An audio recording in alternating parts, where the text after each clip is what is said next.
We now return to Illinois Rising, presented by the Illinois Policy Institute, the radio show discussing the honest truth about Illinois policy and politics. Here's AM 560's Dan Proft. Dan Proft back with John Tillman, President and CEO of the Illinois Policy Institute. And John, this is fascinating. It kind of shows you the totalitarian mentality that has taken over education. We talk mostly about this in the space of higher education, academia, but it has made its way down to K through 12 education. This story, U46, Elgin School District, biggest suburban school district in the state, a school board member there who I supported when she ran for school board, named Jeanette Ward.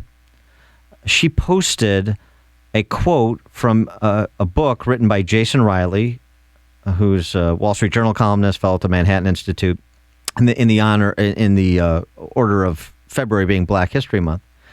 From his book, Please Stop Helping Us, How Liberals Make It Harder for Blacks to Succeed. The quote is this: blacks have become their own worst enemy, and liberal leaders do not help matters by blaming self-inflicted wounds on whites or quote-unquote society.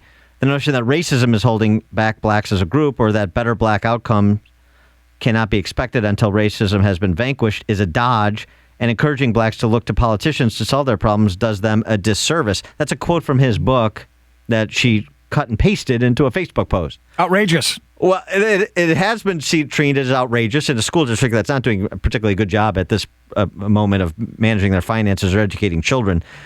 School board members said that was racist, said that was insensitive. They had a school board meeting where they discussed it, and both sides kind of brought in their advocates to debate whether or not this quote from a book that she didn't write from an African-American intellectual like Jason Riley was appropriate discourse. Well, I think what's amazing is the lack of curiosity about the author. I'll bet none of them have read any of Jason's work, which is extraordinary and courageous. And this is a good example of why, because when you start bringing up this issue and discussing it out in the public, especially to say nothing of you're white, if you're an African-American, they come after you. They don't want to hear it.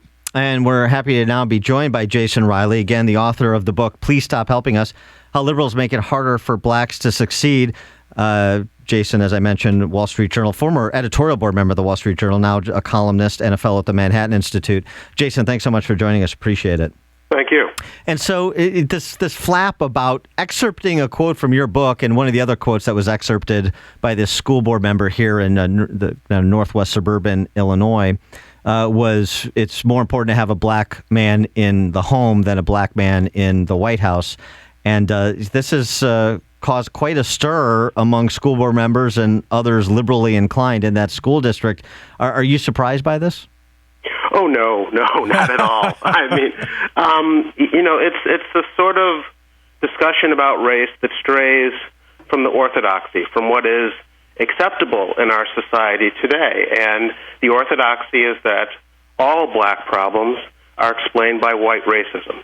And when you inject personal responsibility into the equation, when you start talking about whether or not black behavior or antisocial behavior, black pathology, or black subculture, attitudes towards work or school or marriage or employment has any impact on the black outcomes we see today and the racial disparities we see today, you get your head handed to you. And that's what Jeanette Ward learned recently. Jason, what has it been like for you? I've read your work for a very long time admirer of it. And at some point, we'd love to have you come to Chicago and visit with us. What has it been like for you to lead on this? Because you certainly have been a leader. What kind of repercussions have there been in your own life?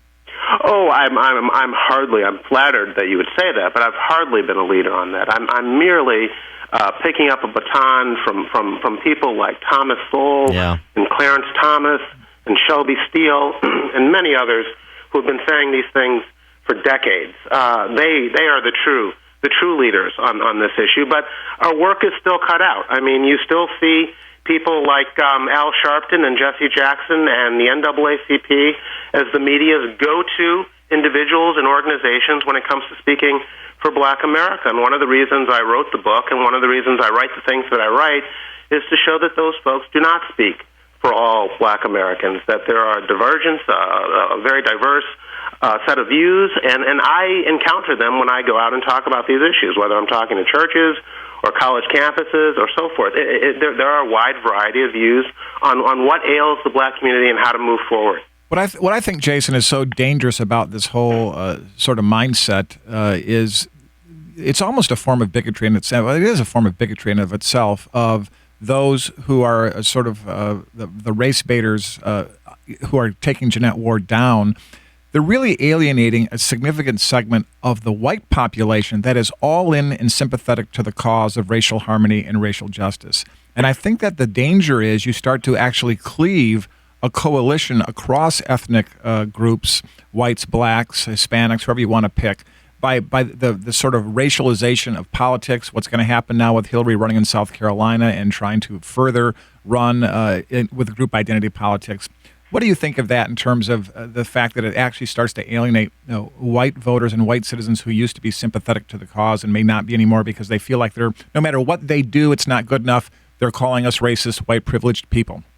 Well, I think that ship sailed many decades ago, frankly. I think that was what you saw happen after the traditional civil rights leaders like Martin Luther King left the scene. The Black Power movement came along.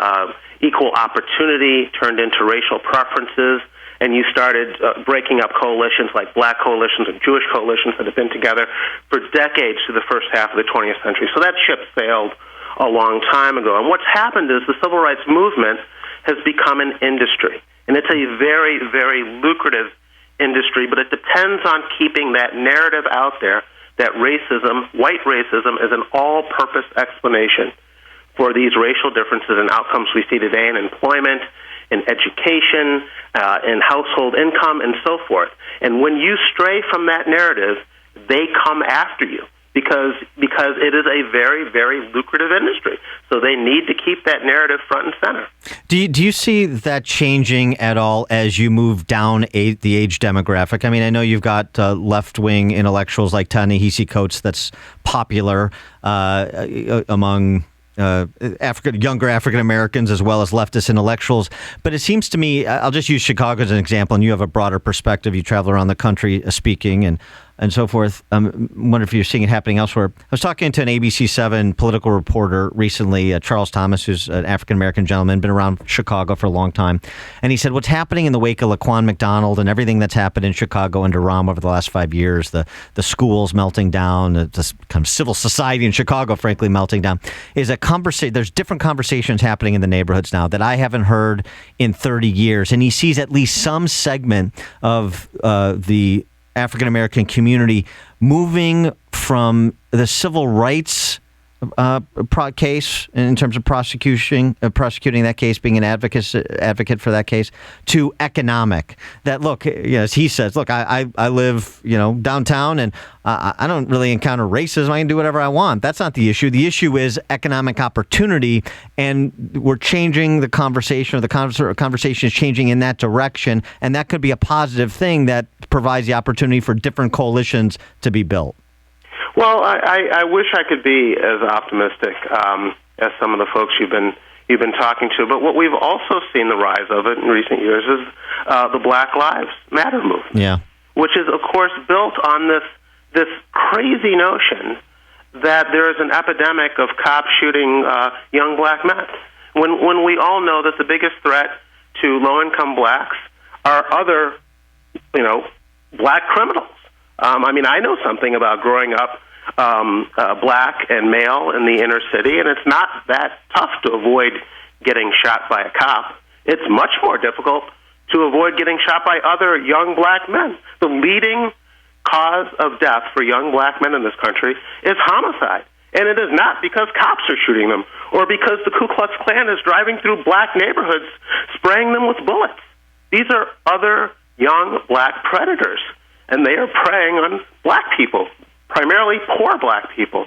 But you have a Black Lives Matter movement out there pushing an entirely different narrative that has no basis in reality. And it's got legs. I don't think it's going away anytime soon. You saw the way the Democratic candidates for president were lined up and told to say Black Lives Matter, and they did. Yeah. And the White House has opened its door to dealing with the leaders of this movement. This is also what's going on. So I feel some optimism on things like education. Charter schools disproportionately are helping low-income blacks who need better shot at education. think more low-income blacks are realizing that. So I see that movement gaining some strength, and that's a positive development.